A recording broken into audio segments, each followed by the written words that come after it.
Je cherche une autre voiture, effectivement, mais pour être honnête, non, je me suis pas posé la question essence ou diesel. On pensait qu'entre les Français et les moteurs diesel, il s'agissait d'une grande histoire d'amour. Eh bien, force est de constater qu'aujourd'hui, l'essence a de plus en plus le vent en poupe. Chez Renault, il y a quelques années, 80% des ventes étaient des moteurs diesel. Aujourd'hui, on mise sur des petits moteurs essence, très sobres, plus souples et qui consomment moins.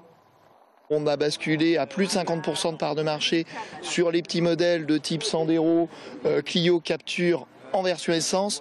Ce n'est pas encore une vérité pour les plus gros modèles de type Duster, Mégane, Kadjar, dans la mesure où les gens roulent plus, donc reste encore un peu plus diesel.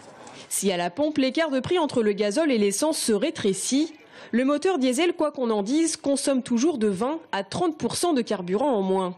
Et ça, pour le portefeuille, cela fait une grosse différence. Il y a le côté économique, le côté puissant, et puis ça pollue pas plus qu'une voiture, qu'une essence. J'ai toujours été diesel pratiquement. Comme lui, plus de 60% des automobilistes français roulent au diesel. Mais attention, il faudra s'attendre à une hausse d'1 centime par litre en 2016 et autant en 2017. Un virage fiscal voulu par le gouvernement pour stopper la dieselisation massive du parc automobile français.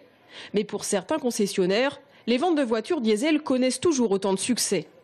Il y a une sorte de pression un petit peu par rapport à ce que l'État a dit, le gouvernement dit, avec des augmentations, des circulations alternées, plein d'éléments comme ça qui font craindre aux clients de partir plutôt sur un diesel que sur un essence. Mais il s'avère que nos ventes continuent à s'orienter sur du diesel plutôt que sur de l'essence. Mais pour ceux qui ne jureraient que par l'essence, il y a toujours ces petits bijoux de l'automobile, des bolides à 80 000 €.